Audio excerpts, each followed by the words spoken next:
Welcome back to Keys and Connections, where I connect you with the voices shaping real estate today. It's your host, Brittany Jones, your favorite closing attorney, and I have one of my favorite lenders, Ben. Thank you so much for being here today. Hey, it's always a pleasure. All right, Ben. So tell us first and last name, the company that you work with, and how long have you been in the lending game? Ben Coulibaly. What was that? First and last name. What else? What company are you with currently? Anchor Home Mortgage. All right, awesome. And how been long? in doing this for what? Dang, it's almost a decade. Yeah. That's crazy to say that, but yeah, almost a decade, which means I'm getting old. So. Or yeah, low key. I was gonna say but it was another old word. Yeah.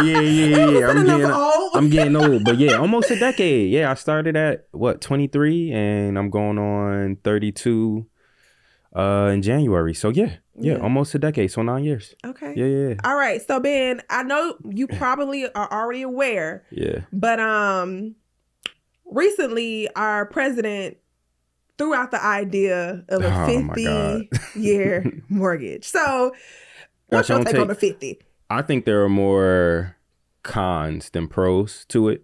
Okay. I'm not a big fan of it. I'm opposed to it for sure. Okay. 50-year mortgage. Okay. What's the pro? Lower mortgage payment.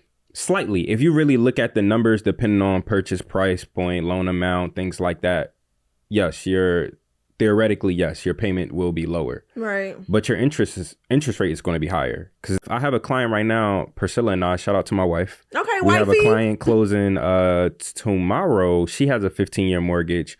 The 30-year is going for what? A 30-year national average is going for about 6.25, maybe.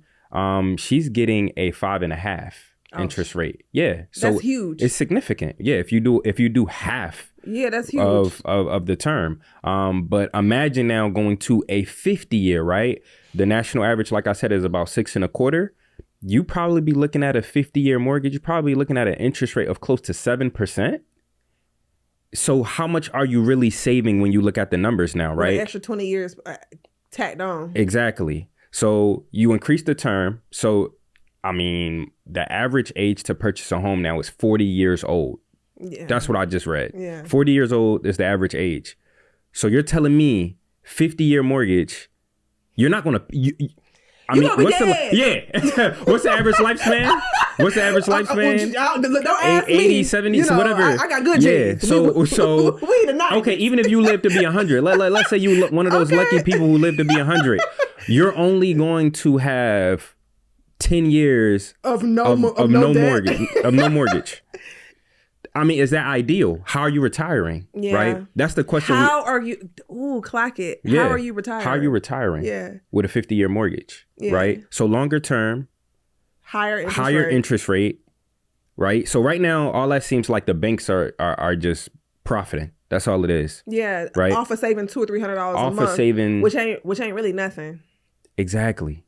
Because we're gonna spend that on maintenance anyway. Exactly. Exactly. So that honestly, what it tells me, I think what the president is trying to do is he's trying to put a Band-Aid on a wound that needs stitches. Yeah.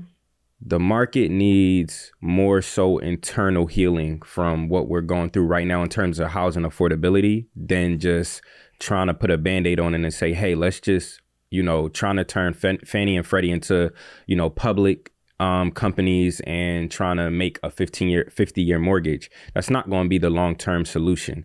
Because that was something that came up, decades ago when who did 30? it? Yeah, they did the 30-year. Yeah. Now look at us. We're still in the same position where now we're trying to stretch it out again. There needs to be, honestly, I think the solution, or one of the solutions, I think there are multiple ways you can attack it, but hedge funds purchasing homes, I think that's a major problem. Why not attack that? I agree.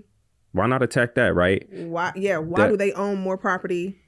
Exactly, right? There should be a limit on how much they should own, and if they do own a certain amount of homes, how they are taxed. Because the reality is they should be at a higher rate. It should be at a higher rate. Individuals. Facts, but you can tell these hedge funds purchase real estate because real estate is the best way to save on taxes when you own real estate. Yeah. They shouldn't be, in my opinion, right? They should be taxed heavily, right? And there should be a limit on how many homes they can purchase. And when they do purchase homes, it should be per capita. And there also be regulated on where they purchase these homes, right? Because in my opinion, why purchase the homes in the suburbs that are honestly for families? For families and highly sought after, right? I say, let's go into, places that may need, people who investors who need to go in and actually get the communities up for. So you're looking for more like where it could be more like undeveloped. Well, not undeveloped, but kind of like those areas that are becoming more desolate.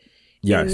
And need some money to help boost the actual economy. So pick these areas that are really kind of crumbling. Yeah. And put some money into it and then help those people, right, get on their feet, establish themselves so they could become future homeowners, right? Yeah, I like that.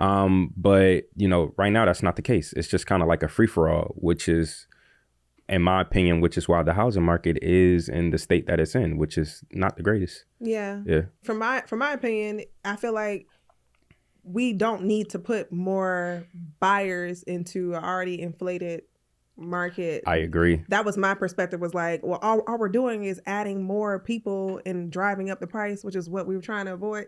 Because now they think they can afford something that they really can't afford and just tacked on 20 more years in interest. Exactly. That was my take. Yeah. So I love that. Thank you. Yeah. Okay. Yeah. So what matters more, credit score or income? That is a good question. Dang, that is such a good question. So the thing is, you can have a great credit score, but if you don't have the income, right, to support the credit that you have, then it really makes the credit obsolete, right? Because you can't do anything. Okay, so money is king. The income is definitely king. Here's the thing about income. I'm gonna say income. Okay, I'm gonna say income. And the reason why I say income is because if you have income and you're good with managing your finances, your income can save you where your credit can't. Right? So if I have good income and I can save and put more money down, it offsets my not so great credit. Yeah. Which is what I've seen. That math. Yeah. I've seen that too. Yeah. A closed table where they'll put down an extra 20, 30. Exactly. But I'm looking at the credit score pages and I think saying, kudos, 600. Exactly. I've closed on someone in the past where he had a 580 credit score. He put down 20%. Yeah. Okay. 580 credit score. So yeah, I'm gonna go with the income. Income for sure. Okay, so what how do you help a client determine like what they can really afford? Because I mean, you're a lender, you're in the best position to say, hey, you can afford $300,000, or you can afford $250,000, or you can afford $700,000. Like, yeah. How do you parse that out? So I always have them do an application. Okay. Consultation application. That's my motto. Okay. I want to talk to you, figure out where does the credit stand? How much debt are you in? Debt to income. Debt to income. Okay. Let's determine where you really stand by doing an application. So I'm looking at everything all together, right? Okay. Then also making sure the income that's being submitted is income that we can actually utilize. Ooh, talk to him about it. Yeah. So, because nowadays, not just in Atlanta, but in all other spaces, people are making, money under the table or funds in other ways. And again, I always got to remind people, hey, you can only use income that is documented, right? Yeah. So documented income versus how much debt you are in is what we are looking at, right? Especially lately, the biggest thing has been like child support. A lot of people, which I think is amazing. I think in our community, we're seeing a lot more people having more arrangements with their child support instead of going through the courts. Okay. We can't necessarily use that child support and count it as income if it's not through the courts. Ooh. Yeah. So that's a good point. Yeah. Okay. So just in talking about the income piece and then looking at the debts, that's the best way for me to evaluate how much someone can qualify for, especially in times like now where home affordability is just, it's not the same. Exactly. So looking at everything, bringing it together and letting them know just based off their debt to income. And then also we can't forget about the assets. You still need to put money down. If the money's not coming from you, where is it coming from? So consultation, application, execution. Mm-hmm. Those are the three ways we're going to make it happen in terms of determining affordability. Okay. This is my last question before we move into my rapid fire section. Okay. Okay. What is a financial or mortgage rule that you live by when advising clients? Like, what's a good, like, just overarching rule that you live by when it comes to the money? Have reserves after you purchase a home.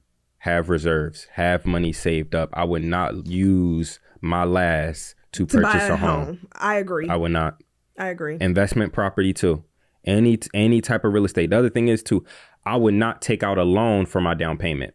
I've helped people do it, right? Yeah. Because of that, if they need to, some people are just in that situation. Yeah, they got to move, but divorce. Exactly. Like something's got to them, happen, yeah. right? But my advice is, if you can, try not to take out a loan for your down payment, and have reserves in your account for when the inevitable happens, because it will with home ownership. It will. Yeah. Okay, cool. So, rapid fire. Oh, man. It sounds like what it is. So I got to think real quick, real fast. Quick. Okay. So, basically, this is like this or that. Okay? Okay. All right. You don't get to choose both. Okay. And you don't get to choose neither. Okay. So, you really got to pick. I'm going to make you pick. Okay. Yeah. Okay. Otherwise, it's too easy. Okay. All right. FHA or VA loan? VA. VA or conventional? VA. Really? Okay. So, bad credit or bad debt to income ratio? Bad credit. Okay. What type of client would you rather have? Not tech savvy or a know-it-all? Oh my God. I already know. Because you know how much we deal with the computers. Oh my God. But the one that's going to be like, oh no, I saw per Google. I had both these clients in the same month, literally, yo, for real. And you closed both of them, I think. Okay, talk to me. Oh my God, the not tech savvy. Not. Okay. I'd rather have the not tech savvy. I'd rather sit there. For 2 hours. Yo, to know it all. Oh my God, I literally just had a situation like this. Oh, I didn't even get a thank you at the end of it. It was I'd rather go with the not tech savvy. Okay, I'll sit through that. All right. Would you rather be a loan officer or a mortgage broker? A mortgage broker. Okay. Yeah, 1,000%. And then last but not least, your favorite real estate attorney, me or me? You right here. You already know. That was too easy. Well, Ben, I just want to say thank you so much for coming to Keys and Connection. I have a little thank you for you. You know, as always, I appreciate your time. I appreciate your support. And tell Priscilla she'll be next. Oh, all right, for sure. Yeah. I think she sees you tomorrow. I'll see her tomorrow. Yeah, I'll see her tomorrow at 3:00. Yep. So, yeah. All right. We still closing. Y'all already know. Thank you so much, man. Nah, I appreciate you. All right, here you go. Thank you.